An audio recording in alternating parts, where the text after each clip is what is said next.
So really, it's a privilege to be with you. And as you know, we've done this with quite a few leaders now, and we'll be doing it with hundreds and thousands in different formats as we grow. And it's always a great honor. I'm going to ask each of you this question. And that is, in absolute essence, what have you learned about how to be a successful leader, which you wish you knew early on in your life, perhaps?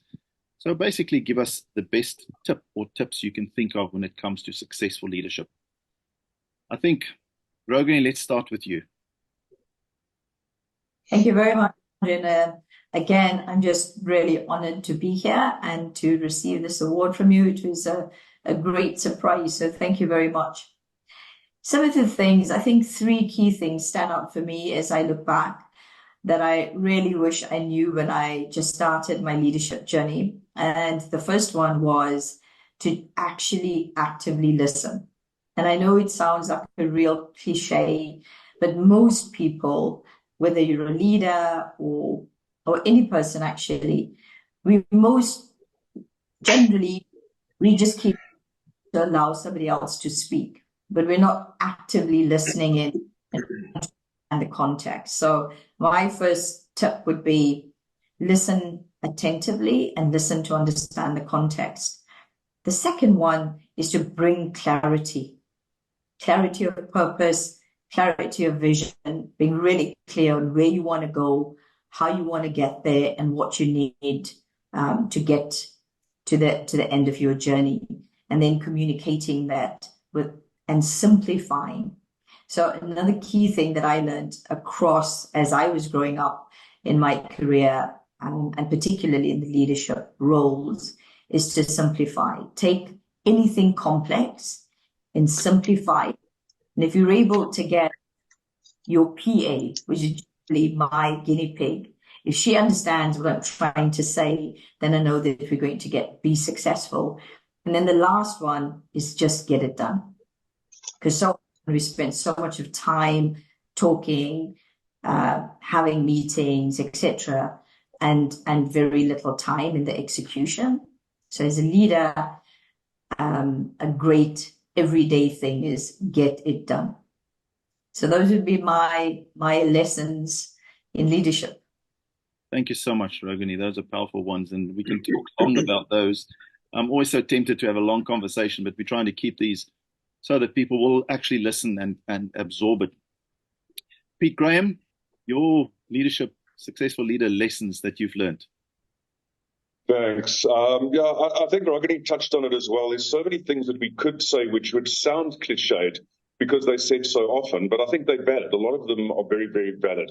I look back at my corporate career and then political career, and I'm fairly confident to say I probably had 5 great leaders out of all the managers I had over 25 years. And there's a very big difference between a leader and a manager. But one of the key things for me is courage. It's to have the courage to advance a vision, to realize that you're going to have ups and downs, but stay the route. To have the courage to take risks in people, because without people we're nothing.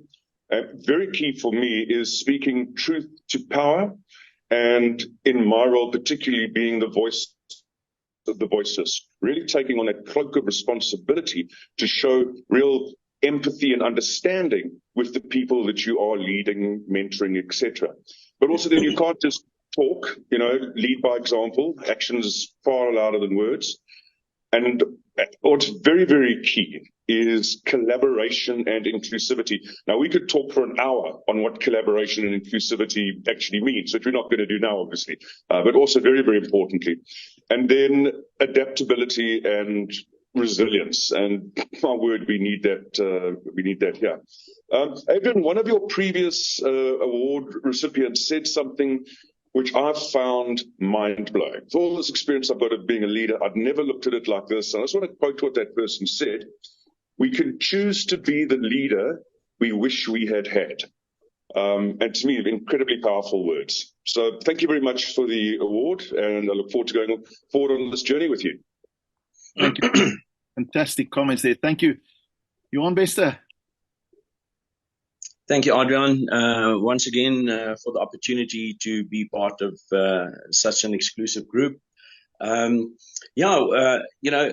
When that question was put to me, I also thought back of the leaders that I had, and I had some good ones. And I tried to learn from them, as things went along. But the one thing that I wish I had when I started in leadership, it was a quote that I read the one day that said, "The shirt is more important than any individual."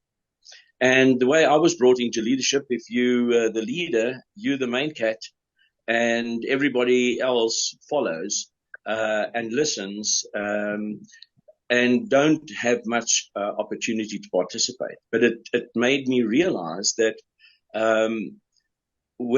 if you're the leader, that doesn't mean that you're more important than anybody else in your team or those that you lead.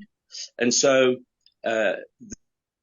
the concept of selfless leadership was born within me, where I could look at those who were in my responsibility as people, same as I am, and it's a case of do unto others as you would have them do unto you. So that changed a lot of my thinking in how I dealt with those that I was responsible for.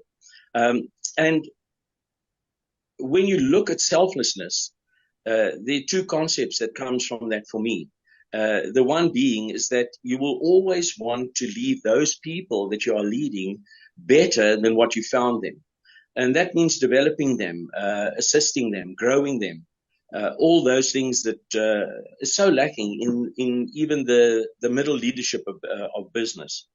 And then the last point, if I may, is that as a leader, I realized the importance of holding the future leaders in my hands, and that I then started to try and identify how I can help those who want to be or have the capabilities to be, to develop their skills and abilities so that they could one day, when they had the opportunity, to be effective leaders.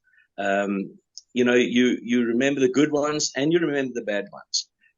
But for us, being in the field a long time, it's important that we leave them better than what we found them and grow them when we have staff lead, with us in a team or wherever we might find them.